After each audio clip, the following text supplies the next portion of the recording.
कभी सोचे, एक ऐसी दार्शनिक दुनिया जहां बस एक ही विचार, एक ही सोच का दबदबा हो। ये सोच के आप, मैं, ये पूरी दुनिया और ईश्वर। बिल्कुल, अद्वैत का विचार। हाँ, और अब सोचिए कि एक अकेला विचारक आता है जो पूरे देश में घूमकर कहता है, नहीं, ये सोच ये बुनियादी तौर पर गलत है। और वो विचारक थे श्री मध्वाचार्य। बिल्कुल। और उनके इसी यथार्थवाद के वैचारिक विद्रोह ने, आप कह सकते हैं, हिंदू दर्शन में एक नया ही रास्ता खोल दिया। सही बात है। आज हम उन्हीं महान दार्शनिक श्री मध्वाचार्य के जीवन और उनके दर्शन, जिसे द्वैत या द्वैतवाद कहते हैं, उसकी गहराई में उतरेंगे। अच्छा, तो ये कहानी सिर्फ एक फिलॉसफी की नहीं है? नहीं, ये एक स्थापित सोच को चुनौती देने की जो हिम्मत होती है, उसकी भी कहानी है। और हमारी ये जो आज की बातचीत है, ये श्री मध्वाचार्य के जीवन और उनकी शिक्षाओं पर आधारित एक लेख पर केंद्रित है। जी। हमारा मकसद सिर्फ ये जानना नहीं है कि उन्होंने क्या कहा, बल्कि ये समझना है कि उनके विचारों का उस समय और आने वाली सदियों पर इतना गहरा असर क्यों पड़ा। तो चलिए इसे खोलकर समझते हैं। हाँ, मध्वाचार्य का जन्म का नाम था वासुदेव, और वे 1238 ईस्वी के आसपास जन्मे थे, कर्नाटक में। उडुपी के पास पाजक नाम के एक गांव में, एक तुलु ब्राह्मण परिवार में। लेकिन ये तो बस एक शुरुआत थी, है ना? हाँ, बिल्कुल। और उनकी कहानी में जो बात सबसे पहले चौंकाती है, वो है उनकी उम्र। अच्छा।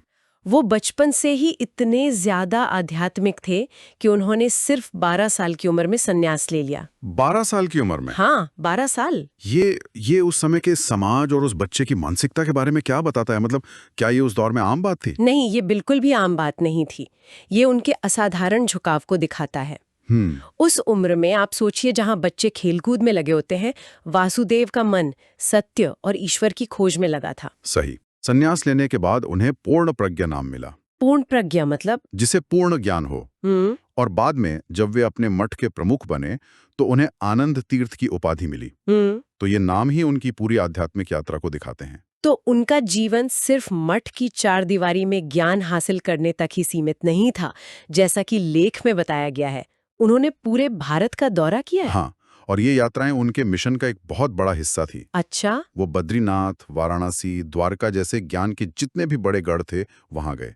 लेकिन वो सिर्फ एक तीर्थयात्री नहीं थे, वो एक वैचारिक योद्धा थे। मतलब इन यात्राओं के दौरान उन्होंने उस समय के सबसे बड़े बड़े विद्वानों से शास्त्रार्थ किया। दार्शनिक बहसें। हाँ, दार्शनिक बहसें की और अपने विचारों को उनके सामने रखा और साबित किया। और इसी दौरान उन्होंने उडुपी में प्रसिद्ध श्री कृष्ण मठ की स्थापना की।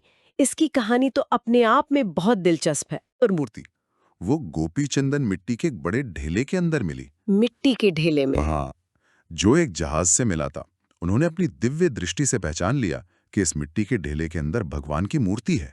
और फिर उसे निकालकर उडुपी में स्थापित किया। बिल्कुल। हाँ। तो उनकी जीवन कहानी में भी ये बात बार बार आ रही है, किसी ठोस असली चीज में दिव्यता को खोजना।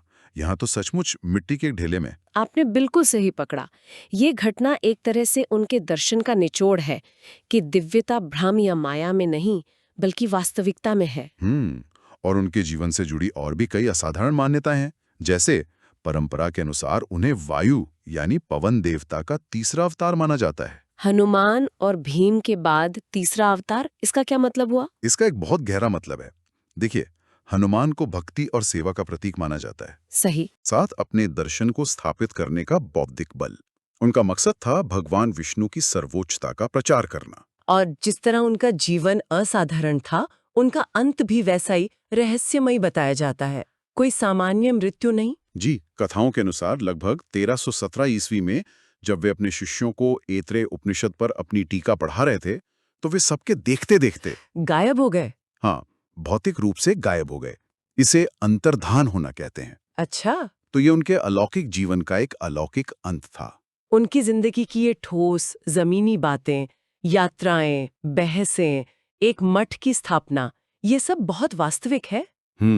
तो ये बात समझ में आती है कि उनका दर्शन भी माया या भ्रम की जगह यथार्थ यानी रियलिटी को इतनी अहमियत देता है। बिल्कुल।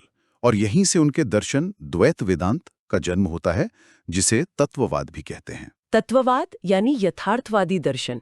हाँ, इसका केंद्रीय सिद्धांत ही ये है कि वास्तविकता द्वैत है, अद्वैत नहीं।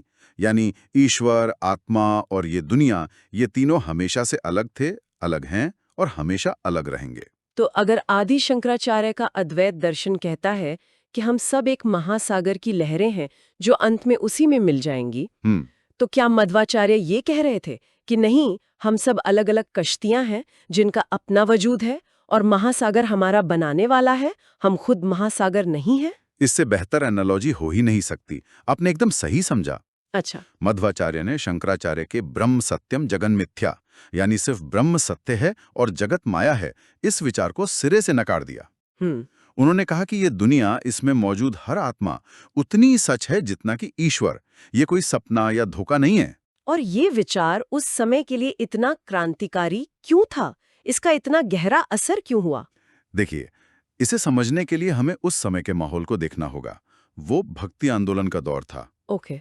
पूरे भारत में लोग एक ऐसे भगवान से जुड़ना चाहते थे जो उनकी सुनता हो, जिससे वे प्यार कर सकें, जिसकी पूजा कर सकें। बिल्कुल। भक्ति के लिए एक भक्त और एक भगवान के बीच की दूरी जरूरी है ना? सही बात है। अगर दोनों एक ही हो गए तो भक्ति कौन करेगा और किसकी? एग्जैक्टली। अद्वैत का सिद्धांत दार्शनिक रूप से बहुत गहरा था, लेकिन मध्वाचार्य के द्वैतवाद ने इस भक्त और भगवान के रिश्ते को एक ठोस दार्शनिक आधार दिया। उन्होंने कहा कि ये दूरी असली है, शाश्वत है और यही भक्ति का आधार है। और इस दूरी या अंतर को समझाने के लिए उन्होंने पंचभेद यानी 5 तरह के शाश्वत अंतर का सिद्धांत दिया। ये क्या था? पंचभेद उनके दर्शन की रीढ़ हैं। ये 5 अंतर हैं जो हमेशा बने रहते हैं। पहला और सबसे जरूरी अंतर है ईश्वर यानी विष्णु और व्यक्तिगत आत्मा यानी जीव के बीच। अच्छा। आत्मा कितनी भी उन्नत हो जाए, वो कभी ईश्वर नहीं बन सकती। वो हमेशा ईश्वर की सेवक ही रहेगी। तो ये सिर्फ भगवान और इंसान के बीच का फर्क नहीं है। ये दर्शन तो हर चीज को अपनी अलग पहचान दे रहा है। बिल्कुल। दूसरा अंतर है ईश्वर और पदार्थ यानी प्रकृति के बीच। तीसरा अंतर है एक आत्मा और दूसरी आत्मा के बीच, यानी हर जीव अपने आप में यूनिक है।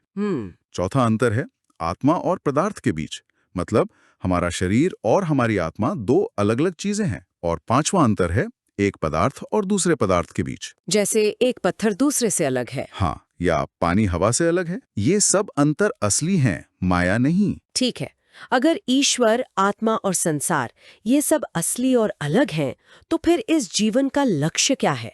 मोक्ष या मुक्ति का रास्ता क्या है? मध्वाचार्य के लिए इसका जवाब बहुत साफ था। मोक्ष का सिर्फ और सिर्फ एक ही रास्ता है, भगवान विष्णु के प्रति शुद्ध, बिना शर्त वाली भक्ति। सिर्फ भक्ति? हाँ, ज्ञान और अच्छे कर्म जरूरी हैं, लेकिन वो आपको मोक्ष तक नहीं पहुंचा सकते।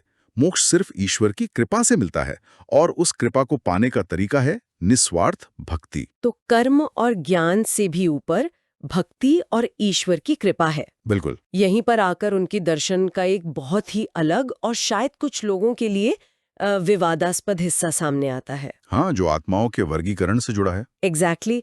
और ये उनके दर्शन को बाकी सभी से एकदम अलग खड़ा कर देता है। मैंने ये एक महत्वपूर्ण सवाल उठाता है, क्या हर आत्मा मोक्ष पा सकती है?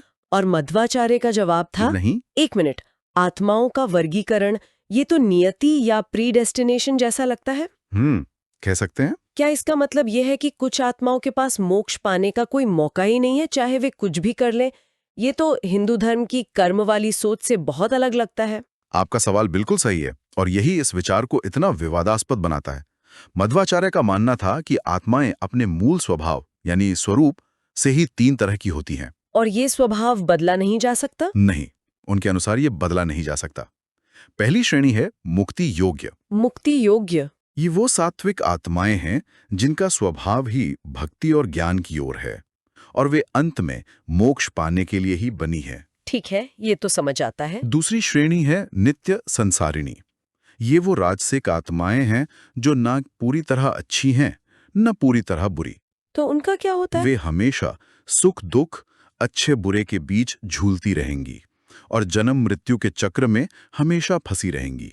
ना उन्हें मोक्ष मिलेगा, ना ही वे नरक में जाएंगी। और तीसरी श्रेणी? ये सुनने में थोड़ी कठोर लगती है। हाँ, तीसरी श्रेणी है तमोयोग्य।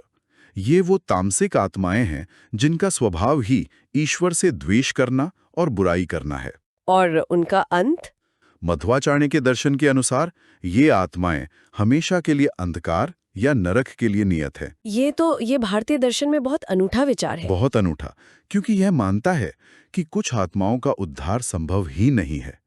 जहां तक कर्म की बात है, वे मानते थे कि कर्म आपके स्वभाव के अनुसार होते हैं, वे आपके स्वभाव को बदलते नहीं। ये वाकई एक बहुत ही चुनौतीपूर्ण विचार है। हम्म। अपने इन सभी तर्कों को स्थापित करने के लिए उन्होंने सिर्फ बहसें तो नहीं की होंगी, उन्होंने लिखा भी बहुत होगा। बहुत ज्यादा। वो एक जबरदस्त लेखक थे। उन्होंने अपने द्वैत दर्शन को समझाने, उसे स्थापित करने और दूसरे दर्शनों की कमियों को उजागर करने के लिए कुल 37 ग्रंथ लिखे। 37 ग्रंथ? हाँ, उन्होंने अपने तर्कों को सिर्फ हवा में नहीं छोड़ा, बल्कि उन्हें शास्त्रों के आधार पर लिखकर स्थापित किया। तो उनके कुछ सबसे जरूरी काम कौन से हैं जो उनके विचारों की गहराई को दिखाते हैं? उनका सबसे बड़ा और जरूरी काम अनुव्याख्यान माना जाता है। अनुव्याख्यान? हाँ, यह ब्रह्म सूत्रों पर उनकी टीका का एक पूरक है, लेकिन इसमें उन्होंने दूसरे सभी दर्शनों, खासतौर पर अद्वैत वेदांत की बहुत तीखी और तार्किक आलोचना की है। तो ये वो ग्रंथ है जहां उन्होंने अपने वैचारिक विरोधियों को चुनौती दी। इंटेलेक्चुअल रूप से, हाँ। इसके अलावा ब्रह्म सूत्रों पर उनकी मुख्य टीका श्री भाष्य है, और गीता भाष्य में उन्होंने भगवद गीता को द्वैत के नजरिए से समझाया है। तो वो सिर्फ दर्शन पर ही नहीं लिख रहे थे? नहीं, उनका दायरा बहुत बड़ा था। उन्होंने महाभारत तात्पर्य निर्णय नाम का एक अद्भुत ग्रंथ भी लिखा। अच्छा। जो महाभारत की एक काव्यात्मक समीक्षा और टिप्पणी है। यह दिखाता है कि वो सिर्फ एक रूखे दार्शनिक नहीं थे, बल्कि साहित्य की गहरी समझ भी रखते थे। तो अगर आज की इस पूरी चर्चा को समेटे तो श्री मध्वाचार्य एक क्रांतिकारी विचारक के रूप में उभरते हैं। बिल्कुल। जिन्होंने अद्वैतवाद के एकाधिकार को चुनौती दी। उनके दर्शन का सार है यथार्थवाद, ईश्वर, आत्मा और जगत तीनों सच हैं। उन्होंने पंचभेद का सिद्धांत दिया, मोक्ष के लिए भक्ति और कृपा को सबसे ऊपर रखा और आत्माओं के वर्गीकरण की एक बहुत ही अनूठी और कुछ हद तक कठोर अवधारणा पेश की। तो इस सब का क्या मतलब है? इसका मतलब ये है कि मध्वाचार्य ने सिर्फ एक और दर्शन नहीं दिया, उन्होंने लाखों करोड़ों लोगों के लिए भक्ति के रास्ते को एक मजबूत बौद्धिक और दार्शनिक नींव दी। उन्होंने ये स्थापित किया कि भक्त और भगवान का रिश्ता एक भ्रम नहीं है, बल्कि सबसे बड़ी सच्चाई है। उनका दर्शन आज भी हिंदू धर्म के वैष्णव संप्रदायों में बहुत प्रभावशाली है और अद्वैतवादी विचारों का एक शक्तिशाली विकल्प बना हुआ है। उन्होंने दर्शन को कल्पना के आसमान से उतारकर वास्तविकता और भक्ति की जमीन पर खड़ा कर दिया। एकदम सही। और आज की इस बातचीत को खत्म करते हुए श्रोताओं के लिए एक सवाल छोड़ जाते हैं। इस विचार को ध्यान में रखते हुए कि आत्माएं अपने मूल स्वभाव से ही अलग-अलग हैं और उनका अंतिम लक्ष्य पहले से तय है।